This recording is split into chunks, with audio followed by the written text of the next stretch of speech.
In today's video, I'm going to teach you how to edit a form on Zoho Creator. To get started, open your Zoho Creator account and sign in so you can access your dashboard. Once you're inside, you'll see your available applications. This is where Zoho Creator organizes the different apps you've built or have access to, so take a moment to locate the one you want to update.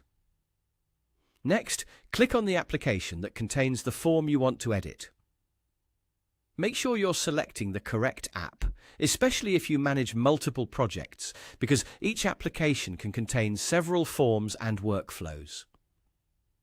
Opening the right one first will save you time and help you avoid making changes in the wrong place. After that, find the specific app section or form area you want to work on and click Edit. This will take you into the editing environment where you can make changes to the structure and layout of your form. If you're updating an existing form, it's always a good idea to review the current fields before changing anything, just so you have a clear idea of what's already there. From here, click to open the Form Builder. This is the main workspace where you can customize your form. Inside the Form Builder, you'll be able to add new fields or remove fields you no longer need.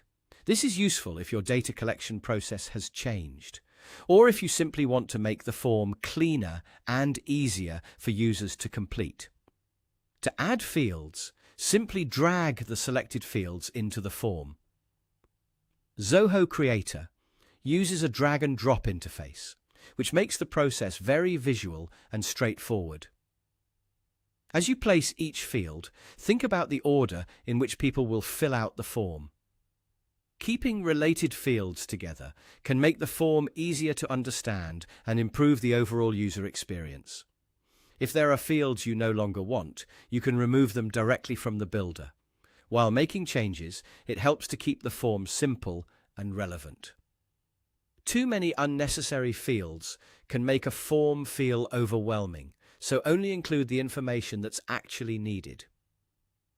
Once you've finished adjusting the form, take a quick look through everything to make sure the layout and field choices match your goal. That's how you edit a form on Zoho Creator, from opening your account all the way to adding or removing fields in the form builder.